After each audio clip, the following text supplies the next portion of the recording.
Hello, everyone, and welcome to the Barbecue Bourbon and Business Podcast Show. My name is Helena, and joining me today is my good friend and business partner, Luke. Hi, Luke. Welcome. Great to be here. Great to have you on board. Welcome, everyone. So building a business should be fun. So in between sampling some good bourbons and sharing a few backyard barbecue tips, we share practical, no-nonsense strategies to help you stop trading time for money, turn your business into a valuable asset, and build a smart business engine that gives you the freedom to enjoy the things that you love. Things like sipping on good bourbon and a low and slow barbecue with family and friends.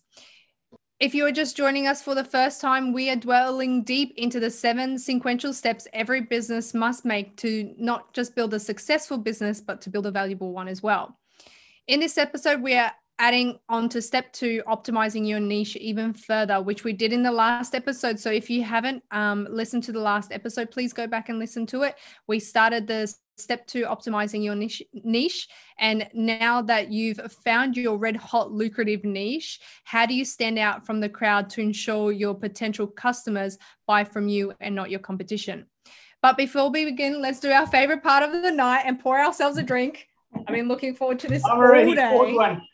I was like, now, if you're just joining us for the first time, our bourbon of the month is Eagle Rare. So this is one of our favorites. When we ran our restaurant, Luke and I ran it together. This was a favorite of a lot of our locals, and we absolutely love it. You can see we're almost finished the month and we're almost finished the bottle. So it is one of our favorites. We absolutely love it. If you haven't tried this bourbon, please do pour yourself one, enjoy it. It has an amazing smell. It's a beautiful smell, and it's got that kind of like oaky vanilla taste as well. How are you liking yours, Luke?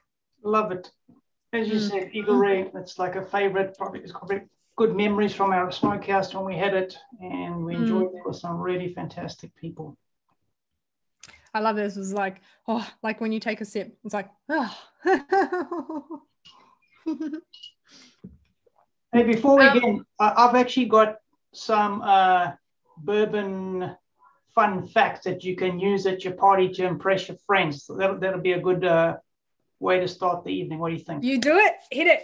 Tell me something. All right. Before we get into the serious stuff, right? Got to be a balance. So there's actually bourbon rules.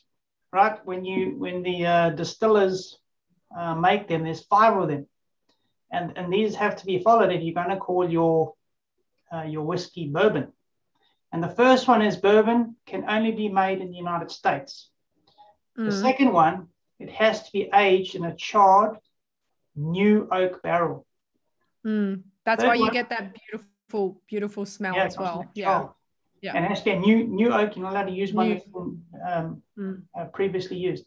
The third thing, the mash must be at least 51% corn, and the whiskey cannot enter the barrel at a higher than 125 proof. And the fifth one rather is distilleries cannot add anything except water, right? Nothing else, and they can only add water to lessen the proof when necessary. So preservative free. Yeah. Well, I went to the Jack Daniel's distillery when I was in my early 20s, 22. I went there and got a tour, and it was the most incredible thing. I actually sat in Jack Daniel's chair. You weren't allowed to, but I did jumped over the ropes. I've got a photo of that next to the safe that he kicked. That apparently that killed him. He got gangrene in his toe. That's how he died. Kicked his safe out of frustration. Got gangrene in his toe and died of that. Wow. But the water thing's legit. Where the Jack Daniel's distillery is, they've got this this special water that runs through. It's like a creek that I think it's got no iron or something in it. It's got I can't remember the tour, but it's like this pure water that hasn't got a lot of chemicals that the other rivers or creeks would ever have, and that's what makes the Jack Daniel's thing so special. It was a brilliant tour, and the people there are so lovely. Anyway, I love Jack Daniel's. It's a great thing. It's got a beautiful history, and that's why we love it. Yeah. Okay. It's my favorite way to start a night, by the way, is Jack Daniel's and Coke. Like if I'm ever feeling down or I need to like pick me up, Jack Daniel's and Coke. I usually do it for breakfast before I get on a call with you. You brush your teeth with Jack Daniel's. All right, so talking about bourbon, everyone pour yourself a drink, get comfy. Again, it doesn't have to be bourbon as long as you're comfortable and enjoying some time with us. That's all that matters. So this is going to be an eye-opening episode for a lot of people out there. Luke, let's begin. How do we stand out from the crowd? Once we've picked our lucrative niche, hopefully there's competition, but we need to know how to stand out from the crowd. Well, for sure. So today's episode is part 2 of optimizing your niche. And I'm just going to quickly recap what I discussed last week. And if you haven't seen the episode and you're interested about optimizing your niche, which is one of the most critical components of being successful in your business, if you're brand new, you've been going for 15 years, because markets change, trends change, niches change, particularly in today's world. Everything is swirling so fast. So let's just quickly go back. What is a niche? A niche is just a clump of people who share similar pains and desires. And those are critical words that I'm going to lead into part 2. And what I discussed last week was you've got to take this broad niche and you've got to break it down into what you call clusters. I call them hot pots. Pots. And out of all those clusters, you're going to find what you call a hot pot. In other words, who is buying from you? Which cluster or pot out of the larger niche is going to buy from you the quickest and the easiest? That's what I call your hot pot. And if you've been in business for many years, it's really simple to find this. All you have to do is go back and analyze your history and profile your customers. I promise you will find clusters or similar profiles. That's what you call your pots or clusters. And you will see that one of those pots is your hot pot, the customers who buy from you the quickest and the easiest. And just to quickly summarize what we did last week, you have to distinguish between what your customers want versus they need. They never buy stuff they need, they buy stuff they want.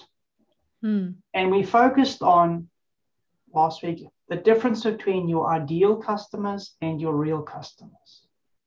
Right? Your ideal customers are all harped up theory that you would love all these people to buy from you. The reality is, in most instances, in most businesses, your real customers are completely different to your ideal customers. Your real customers are the people who give you the cash the quickest and the easiest. And that's who you want to be focusing on, and not trying to chase ideal unicorns and all these people that you're wasting your time. That's what you call not optimizing your niche. And just to quickly recap, to get to the point, last episode I gave you an example of my first business, which was computers. That was my first business, and that's a huge niche. And inside computers, you get your clusters of pots, and these are gamers, bargain hunters, large businesses, Soho, which is small office, home office, and families. Those are all people buying computers, but their pains and problems, their desires and outcomes are completely different. And what I found was talking to customers and learning and tracking and seeing who's buying our stuff and our offer and our messaging and all that stuff as we learn to try and build a business when we were young, we eventually found our hot pot at all those clusters or pots was families. Families were the clump, the hot pot, who bought our computers quicker and easier than anyone else. So what was a smart thing to do? Gear our entire focus of our business, our marketing, our energies, our sales pitches, our retail store layouts geared towards our niche, families.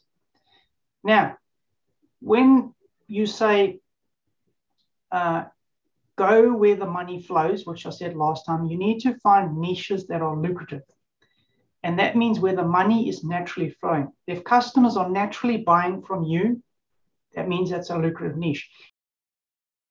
So if you have a business idea that you think is marvelous, and you do analysis and find that there's not many competition in that niche, that generally means that is a bad or dead or non-lucrative niche. Why? Because businesses go to where the cash is flowing.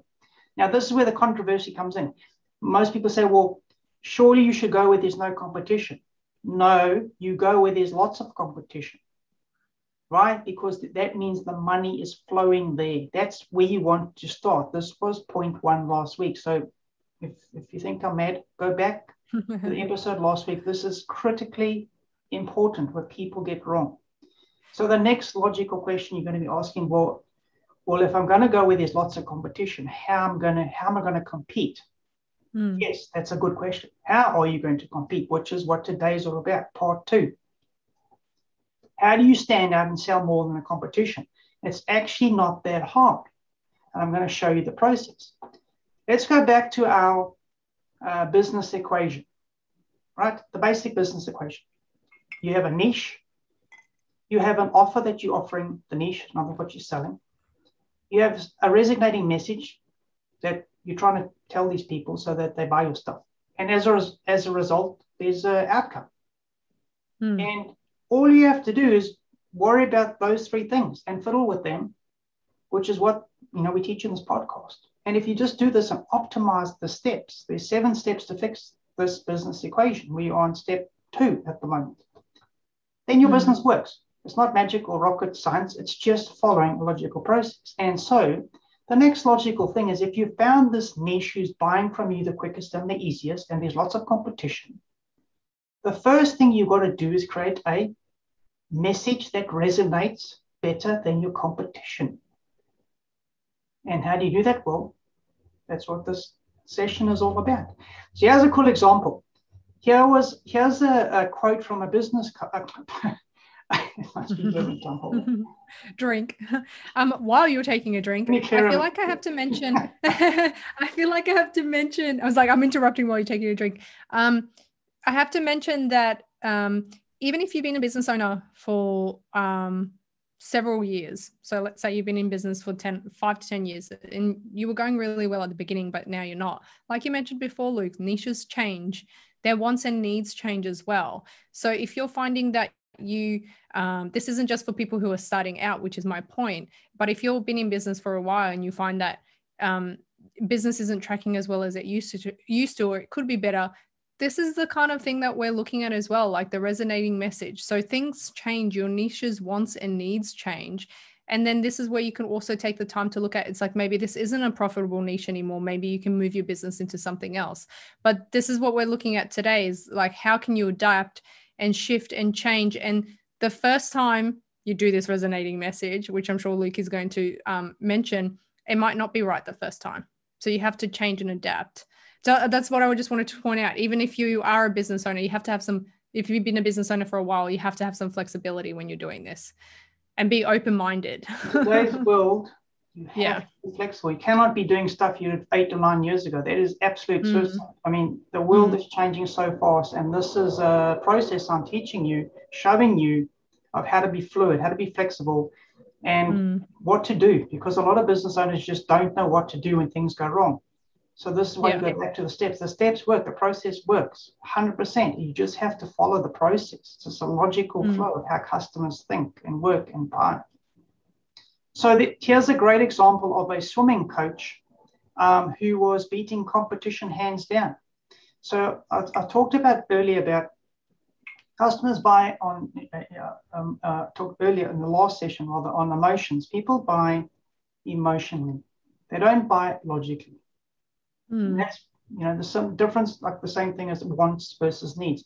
And you have to understand this if you're going to create a resonating message. So here was a swimming coach who tapped into what I'm just saying. Here's his pitch, his resonating message. I'm more interested in helping someone get over their fear of water and then teaching them to swim well, rather than focus on stroke correction. So the logical analysis of this, I'm going to teach kids to swim. Right, so for them to be good swimmers, they need perfect breaststroke, backstroke, foot stroke, whatever the hell they do, right? And that's the logical explanation. But what this guy's tapped into is the emotional side. Well, before you teach them all these fancy strokes, they're too petrified to jump into the water. They're going to drown. Into the water in the first place, yeah. Right. So this is what you call resonating message, tapping into what people's deepest problems, fears, and biggest desires are. The stroke correction is like the logical, practical thing, not the emotional buy-in. This is what And you it's call something you can add later. This is the first part where we're trying to attract someone to us. The logical part and the process we can talk about later. This is the first instance of attracting someone. Well, the logical part is the process. No one cares about the process. They want to know what the no one wants to know. For them, which is the emotional side. This is the resonating message, right? And this is important. So this brings me to the piece. How do you begin to construct your resonating message? Well, you cannot do this if you didn't do step one, which is, who is your hot pot? Who is the person, the profile in your niche who's buying from you the quickest and easiest? And I'm going to give you some examples to explain this. This is critically important. Once you've found that hot pot, that cluster that buys from you the quickest and easiest, they are going to have a situation that they're in right now, current situation. Doesn't matter if they're buying a TV or like computers like ourselves, or your doctor selling anti-aging treatments, or your business consultant, or you a plumber fixing something. It doesn't matter. Your client has got a situation and a problem. That's why they're seeking someone to come fix something. Otherwise, they wouldn't be buying something. Yeah. And when they buy something, they want a particular outcome. So you have this one piece, which is your starting point, and then you have the second piece is where they want to go. Your resonating message has to tell them, not the process. Emotionally takes them from where they are right now to their desired outcome. Like the swimming coach. He's going to get rid of your fear of swimming, and you're just going to be a great swimmer. He hasn't told them he's going to fix the stroke, right? That's what I call resonating message. So let me go through my real life example of where we started last week. So last week in the first step, I went through the process of how do you take down a huge broad niche like computers. I took you step by step through that, and I landed up with families. Right, and so today's episode is all about how do you take that family, that niche, and create a resonating message. And this is how you do it. So just to clarify, if I was trying to create a resonating message for everyone who's buying computers, my business would suck. That's why most marketing people do marketing, don't know what the hell they're doing. They're trying to do a message that serves everyone. And when you talk to everyone, you connect with no one. So trying to create a resonating message to someone who's an IT manager of a corporate versus a family coming in on Sunday, two worlds. It's like Pluto and Mars. That's why most people marketing sucks. You have to have your hot pot. And so my example, I found my hot pot. What do I do? Well, what I said earlier, what situation are they in right now? What is their deepest fears and problems?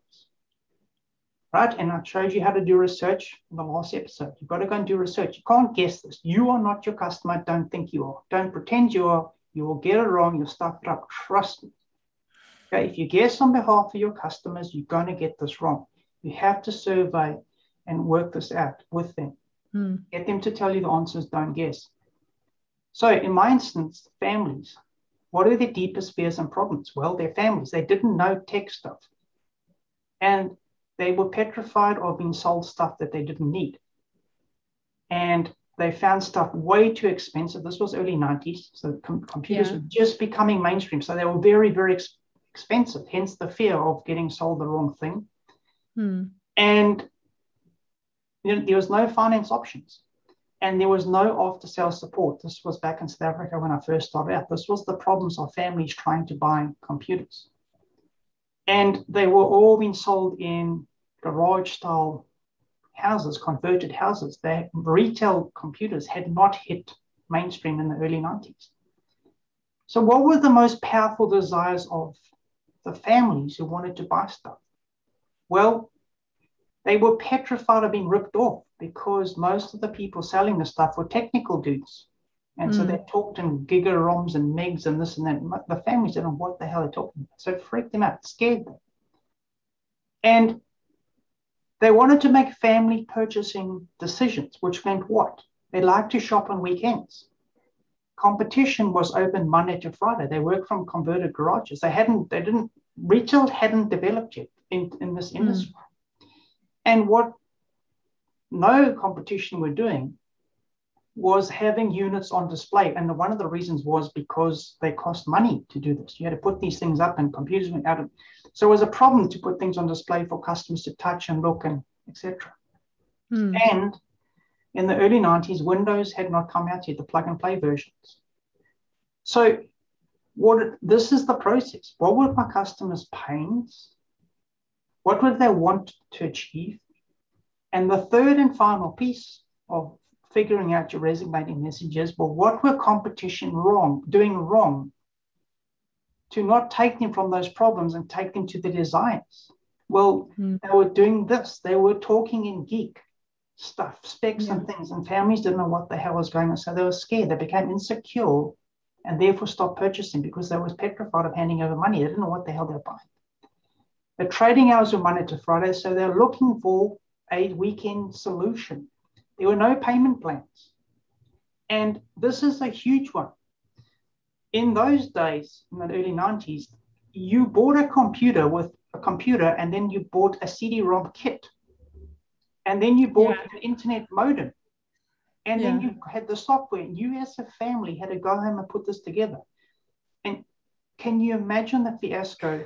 Because half that stuff in those days didn't work. It was not compatible. It's not like today when everything's done for you, right? There was evolution. As you're talking, I'm remembering our first computer. Like, I remember the stress of going in to buy one. And my dad's like, what do we do? Do we get this one? I was like, I don't know. I'm 12 years old. I don't know, man. I don't know how to set this thing up. I don't know what I'm doing, but we need a computer. We need a computer. Everyone has a computer, right? I remember that. Every time we talk about this, it's like flashback moments. And now you're right? It's super easy. It's plug in and play. It's already set up for you and all ready to go, but it didn't exist back then. And that was a huge, the point I'm trying to make is that you follow these 3 steps. Like, what are competition doing wrong to not solve your customers' problems, to take them on the journey from their pain to their desired outcome? It's a simple equation if you focus on it. So what did I do? And again, my business, the little first business I had, didn't work for 14 months because of this. I didn't know what I was doing. I didn't have a niche. I shifted from computer programming, which was a complete disaster. We found where the money was flowing in buying computers. And then I learned, well, you actually had to break these things into clusters or pots, and then eventually found where the money was, which families.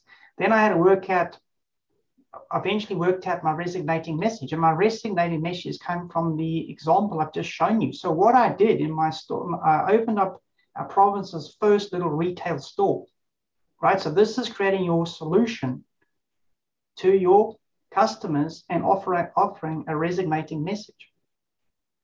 So they could come in and view the stuff, which they love. I'll open on Saturday and Sunday, which was massive. All our trade happened on the weekend. And I put displays up so they could touch and feel. And I introduced 2 things. I introduced a thing called no deposit, easy finance. I was the first one in South Africa to introduce that for this industry. It took me a long time. 5 banks told me to go to hell, told me I was an idiot, would never work. I swear to God, these are banks, right? Eventually, one guy called Henry White from West Bank gave me a chance. And man, did this business go off its nut.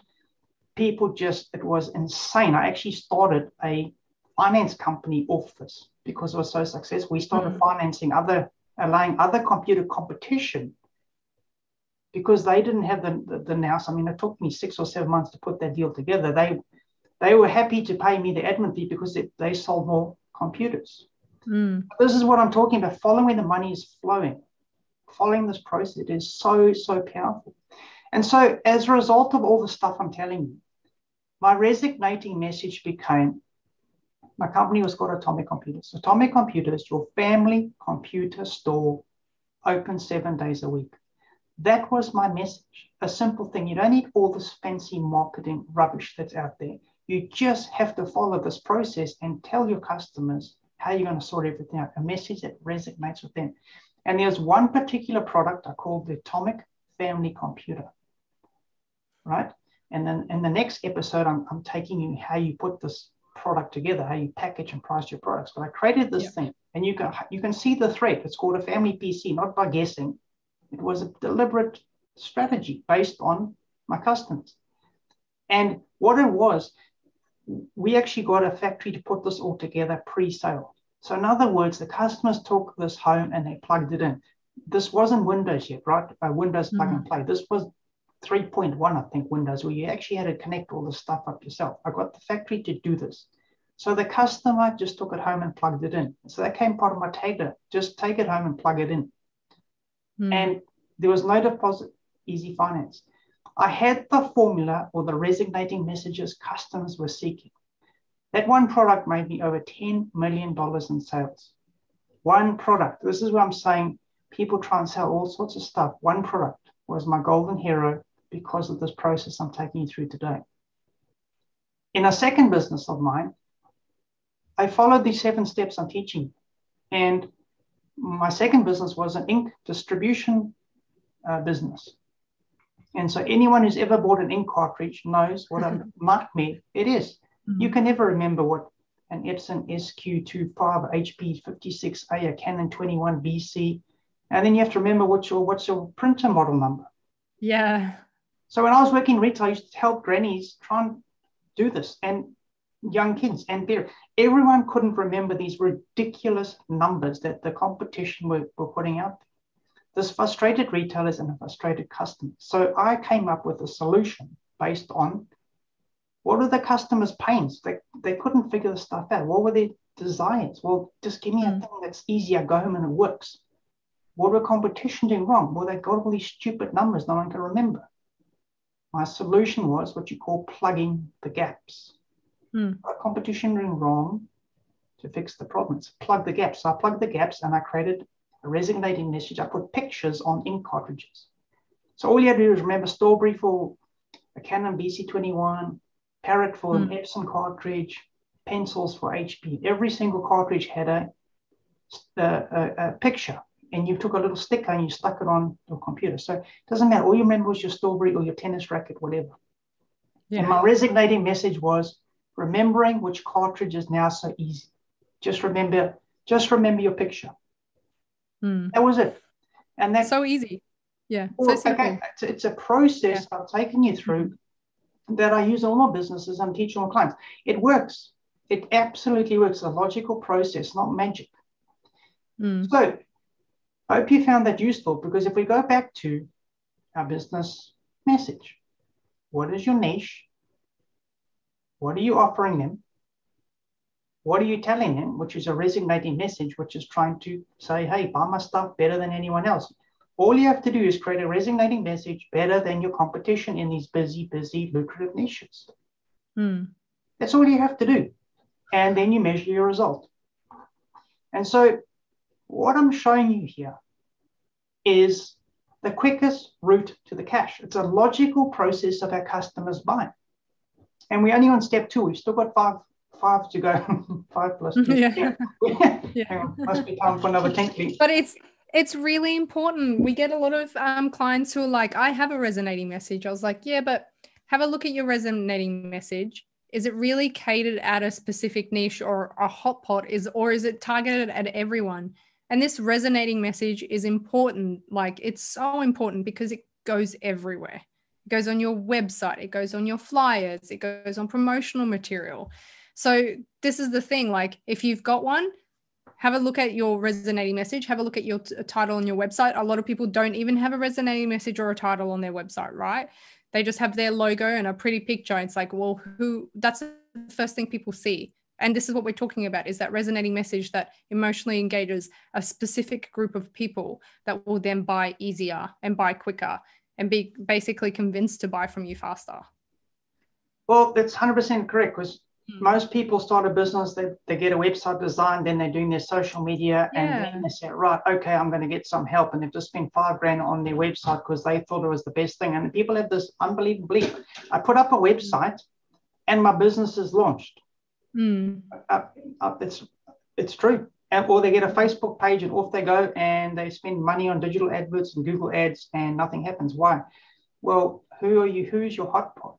So you can't start off creating a resonating message or creating a website or marketing strategy, which most people do. This is what you have to work out, your niche, right? And if you're starting out, you have to guess your best guess, right?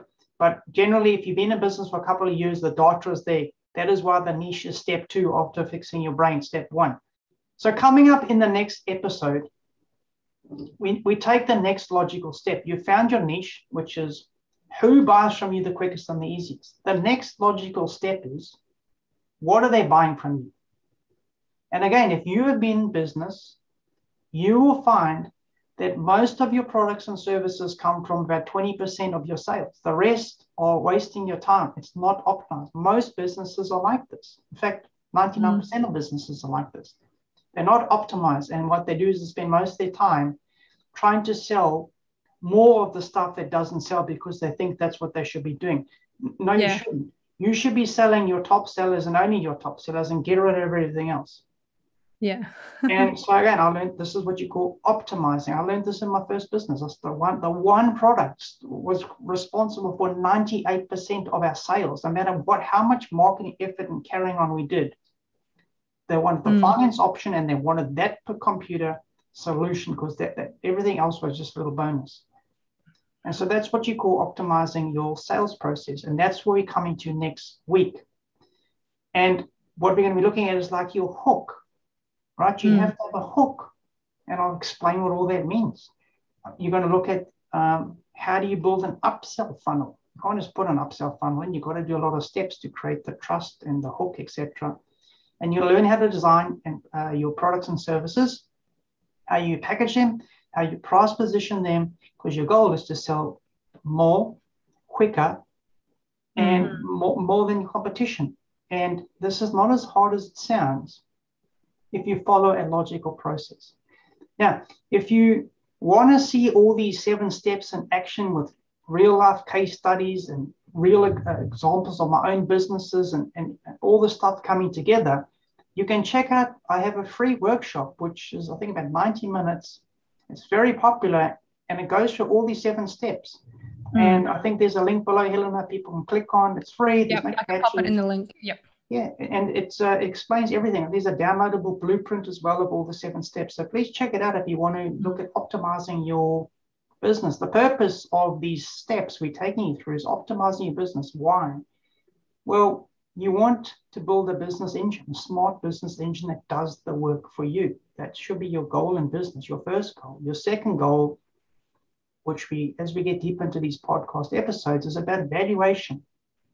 Building a business to set yourself up for life. And that's really what you should be thinking about. These should be your goals in your business. Besides, we always talk about the 3 F's. Time freedom, money freedom, and of course, mind freedom, which we discussed in details in the first few episodes. So there you go. That's this episode. Thanks for joining. For everyone thinking, oh, I have a product. This is the common thing that we see. It's especially people starting off in a business. It's like, I have a product and I'm going to try and sell this to people. This is why we're doing the 7 steps sequentially. And we talk about the sequential steps of creating your business and growing your business. So and restructuring your business if you've been in business for a while, because the steps are supposed to be in order, because you are trying to find those niches and the resonating message, and then the right product.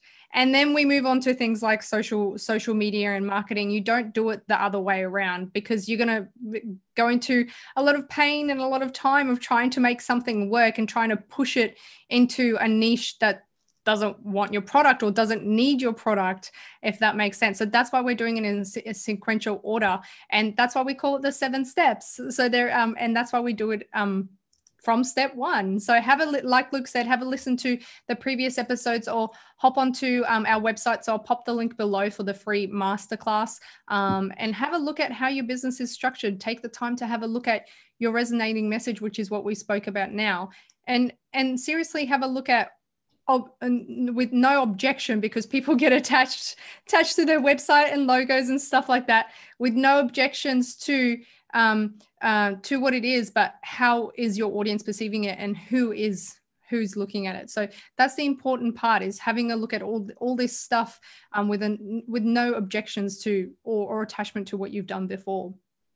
So thank you for joining us, everyone. Super excited about the next process. We get into the really fun stuff, which is the upsell funnel and sales and things like that. So if you want to see us live in our friendly faces, hop onto our YouTube channel, Barbecue Bourbon and Business Podcast Show. We record every episode live, so you can have a look at it. If you enjoyed this episode, don't forget to leave us a review. We would really appreciate it. And to make sure you don't miss any new episodes, don't forget to subscribe to Apple Podcasts, Google Podcasts, Spotify, or wherever you prefer to listen to your podcast. Thank you, everyone. I'm almost out of my drink, Luke. Thanks, everyone. Have a great evening. Ka-ching. Ka-ching.